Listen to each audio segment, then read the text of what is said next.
Hey guys, how you doing? Josh here from Memento Productions, and today we have a very important video for you. We are going to be talking about maintaining your DJI Phantom 4. Now, this is going to be a very important video, so make sure you watch the whole entire thing.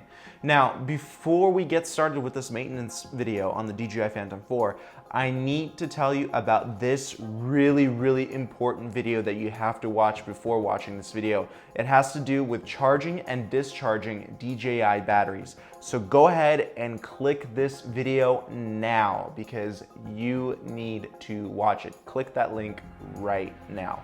So make sure you watch that video first before you continue watching this because it's going to give you all the details you need to know about charging and discharging DJI batteries. All right, onwards with this video. Now, when I first got my Phantom 4, I had some sensor issues. I got some, I was playing around with the Phantom 4, I was setting it up, getting ready for my first flight, and when I launched the DJI Go app, I received sensor errors. The app was telling me that I had to recalibrate the collision sensors and the vision positioning sensors. And I was like, what? How am I supposed to do that? So after doing a lot of reading and looking around on the internet, I found out that you have to download the DJI Assistant program. Now, you use this program with your computer. It's not something you download on your phone. So to download the program, you have to visit the Phantom 4 page at DJI.com, go to the download section and download DJI Assistant. Once you download the Assistant program, you can launch it. You connect your Phantom 4 into your computer, just follow the instructions, they're very straightforward, and you should be able to recalibrate your collision sensors and your underbelly vision positioning sensors.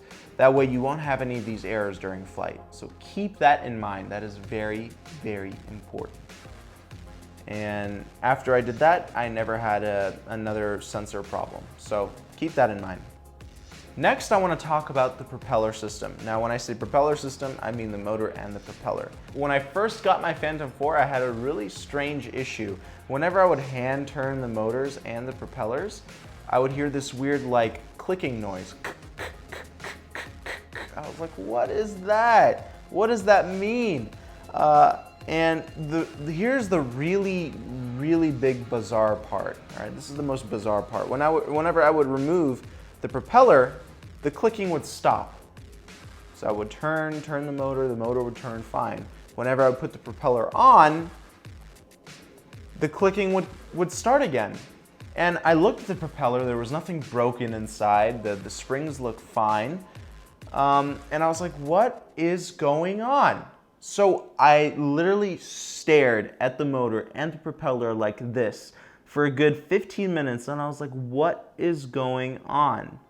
Now, thinking that there could be nothing going wrong and thinking that I was just going insane, I actually found out that one of the little springs, believe it or not, was not pointed up right. It was actually a little too low. I mean, they were installed perfectly, so I thought the springs were perfectly fine, but one of the little, what I should say, I'm gonna show you a close-up right now of what they look like, but one of the little springs that were supposed to be pointing up, they were not pointing up as much as they were supposed to be. So what was happening is the propeller was slightly tipping and slipping.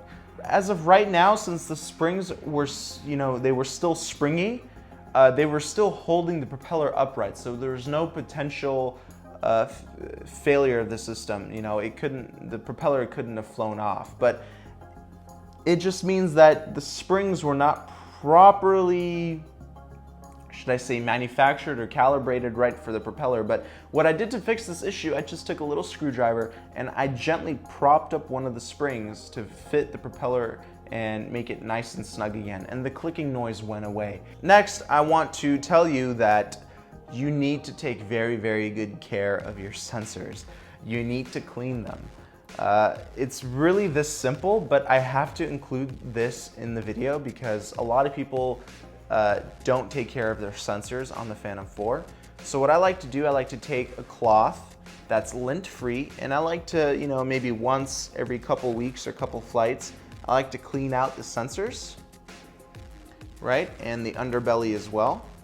Now you can't do this with the ultrasonic sensors because there's a little netting that's preventing you from going inside the sensor. So what you gotta do, you gotta take a compressed air and just right into the sensors, and it'll blow out any dust because dust can interfere with the sensors. So keep that in mind. Also, what I like to do, after I've been flying in like a dusty environment, I like to remove the battery, take a little light, flash it inside the Phantom 4, inside the battery compartment, and make sure there's no weird dust. And just to be sure that there's no weird dust, take that compressed air and all right? Just make sure that your compressed air, some compressed air has really weird liquid residue when it shoots out the air. So before shooting in the air, shoot it at something that you don't really care about. Make sure there's no weird residue coming out of the bottle, because that residue can affect the internal components of the Phantom 4. It can short circuit, you never know. Also, I strongly recommend cleaning out the vents under the motor arms with compressed air. Do this as well with the underbelly. Since there's a heat sink inside, you want to make sure that it remains clean. Next, something very, very important, and this is going viral across all social media platforms. I want to talk about stress cracks. Now, stress cracks, this is something that's been happening a lot with the Phantom series. This can do with hard landings and hand catching problems. So what I want to show you right now to prevent these stress cracks is how to properly catch your Phantom 4. Now, let's say it's coming in for a landing. I don't want you to catch it with one hand. You got to find a way to catch it with two hands. So have a buddy of yours fly the Phantom 4 or catch it. You know, depends how much you trust your buddy. Catch it like this with two hands. If need be, do an automatic landing and catch it this way. If you can't land it on the ground, if you're in a narrow area, narrow landing zone, you can't just land it, catch it with two hands. If you catch it with one hand, you're putting a tremendous amount of stress onto the landing skids. And that's gonna probably result in a few stress cracks over a long period of time. So you wanna make sure that you catch it with two hands. An even distribution amount of weight will prevent those stress cracks. Also, when you're coming in for a landing, boom, hard landing, stress crack. You gotta be very gentle with the controls, very gentle with the sticks. It should be coming in like this, boom, boom, boom, boom, boom, boom, boom, soft landing, like a feather, guys. I'm gonna have a tutorial video soon simply on how to properly land your DJI quadcopters. I'm gonna do it with the Inspire 1 and I'm gonna do it with the Phantom 4, and I'm gonna show you how to properly land these things, because a lot of people just come in for a really hard landing. They don't know any technique on how to properly use the sticks on the remote, and I'm gonna show you exactly how to do it. It's very, very simple, but it does take some practice and a little bit of getting used to soft touches on the sticks. So don't worry, we're gonna go over that in future tutorials, so stay tuned for that. Next, let's talk about how to properly clean your Phantom 4. Easiest way to do it, take nail polish remover. Put it on, not too much, but put it on a paper towel and just whoop, just clean it up. It's really that simple. A nail polish remover does the trick with everything that gets dirty. I use nail polish remover on my Inspire 1. My Inspire 1 looks like brand new, and it's already almost 2 years old. So keep that in mind. Nail polish remover really does the trick. Again, when you clean, don't apply too much pressure. We want to avoid causing any more stress on the shell. The shell during flight is already taking a really large amount of stress from doing crazy movements in the air like this, all right? So don't add any more stress to the shell. Very gently, you know, nail polish remover is very potent, it's very strong, so it is going to remove that dirt. You don't have to apply too much pressure. Now, after a few flights, what I like to do, I like to hand rotate my propellers and motors just to make sure they sound normal and that they are spinning freely without any obstruction. So this is gonna give you a really good outlook on how your propellers are holding up and how your motors are holding up to stress and age. And what I also like to do is check the underside of the propellers and make sure that the underside is crack-free. Also, you have to keep watch on the quick release system. Make sure, again, there's no cracks, nothing odd happening, no chips, no cracks going on here, because you want to keep these as healthy as possible. You want your propeller to stay on your Phantom 4. You don't want it to fly off. The quick release system does have 3 screws. You need to make sure that they're tight. don't over tighten, guys. This is plastic, it will crack. Just make sure it's tight enough so you can't screw it in anymore. Don't over torque it. You'll be in very, very big trouble if you do. All right, so don't do that.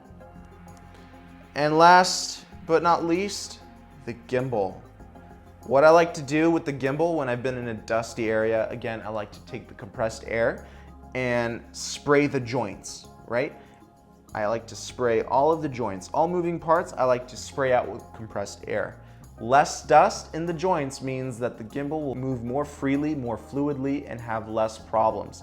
So you want to keep that in really, really good condition. The gimbal is very, very important. That's what's responsible for smooth looking footage, all right? So you want to keep those joints really, really well maintained by cleaning out the dust. So I hope I've answered a lot of your questions when it comes to maintenance with your DJI Phantom 4. If you have any questions regarding the DJI Phantom 4, please, I urge you to comment below. Comment below and I'll get back to you as soon as I can. If not, some of my other subscribers who are very knowledgeable in the field will answer your questions as well. Also, subscribe to my channel if you haven't already. Like this video, share it with your friends, and also subscribe to my free newsletter on my website at capturethemomentum.com. I give away a ton of free, awesome tips on how to be a professional cinematographer, so I suggest you check that out immediately. capturethemomentum.com. Also, if you are a company and you would like me to do a review on your products, please email me at info@capturethemomentum.com. Thank you guys so much for watching, and I'll see you in the next video. Bye-bye.